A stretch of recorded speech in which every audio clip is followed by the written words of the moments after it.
In a world that screams for attention, Daniel chose the path of silence. Most people only saw a man walking in worn-out shoes. He moved through the crowd, unnoticed, a ghost in a city of steel and glass, keeping his eyes downcast while others raced ahead. At lunch, the cafeteria was a battlefield of egos. Daniel sat alone, finding comfort in his simple meal while laughter echoed around him. They whispered jokes he wasn't meant to hear. They judged his clothes and his quiet nature, never seeing the fire burning behind his eyes.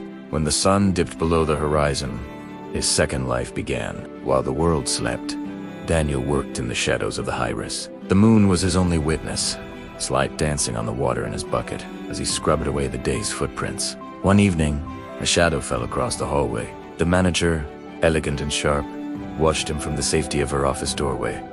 She saw something more than a janitor. She saw a man clutching an old leather bag like it held the secrets of the universe.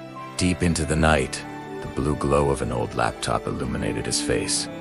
He wasn't just cleaning the building, he was rebuilding himself.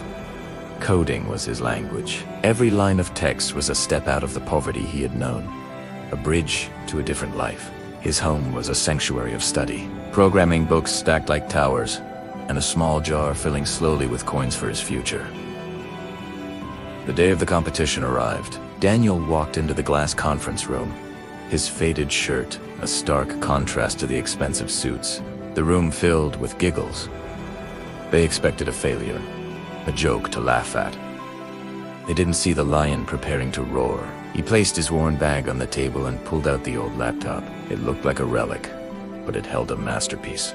Then, the screen came alive. A complex, beautiful data dashboard filled the room with light, turning the skeptical faces into masks of awe. His voice, once unheard, was now clear and steady. He explained the system he had built in the silence of his lonely nights. The manager leaned forward, her eyes wide with astonishment. The coworkers sat in stunned silence, their mockery replaced by a sudden, heavy shame. The judges stood as one. The applause was a thunderclap that broke the years of quiet. Daniel had finally been seen.